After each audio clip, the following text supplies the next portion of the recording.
Halo teman-teman semuanya, selamat berjumpa lagi dengan saya di sini Efson Guru. Ya, di sini saya hanya memberitahu ataupun sedikit mengklarifikasi kenapa beberapa bulan terakhir ini saya tidak lagi membuat konten ataupun tidak lagi membuat video di channel ini. Dan mungkin teman-teman semuanya bertanya demikian ya. Dan kenapa saya menghilang beberapa bulan terakhir ini? Karena alasan tertentu teman-teman, yaitu karena channel ini sedang mengalami masalah yang sangat cukup serius, di mana channel ini kena dismonetisasi teman-teman di akhir tahun 2021, tepatnya di bulan Desember 2021 kemarin channel ini kena dismonet teman-teman.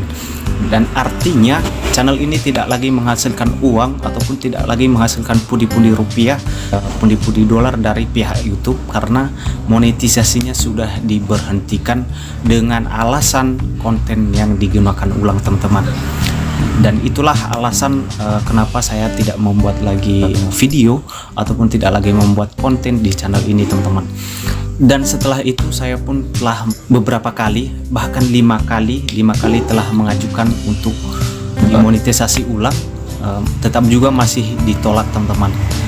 Setiap 1 bulan saya mengajukan untuk dimonetisasi, masih juga tetap ditolak dengan alasan yang sama teman-teman, yaitu konten yang digunakan ulang.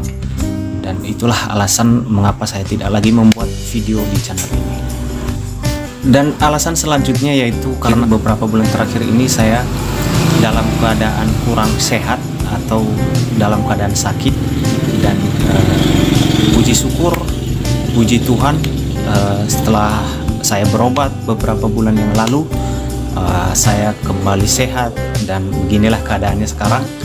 Dan itu juga menjadi alasan kenapa saya tidak lagi membuat video ataupun tidak lagi membuat konten di channel ini. Oke teman-teman, itulah yang saya sampaikan di video ini. Mungkin teman semua banyak yang bertanya kenapa dia menghilang, kenapa dia tidak lagi membuat video. Nah, itu yang menjadi alasan, yaitu tadi soalnya channel ini sudah kena dismonet teman-teman ya. Oke teman-teman, kalau ada saran masukan supaya masalah ini terselesaikan, mohon memberikannya di kolom komentar ya teman-teman. Sekian video kali ini, sampai jumpa di video selanjutnya. Salam.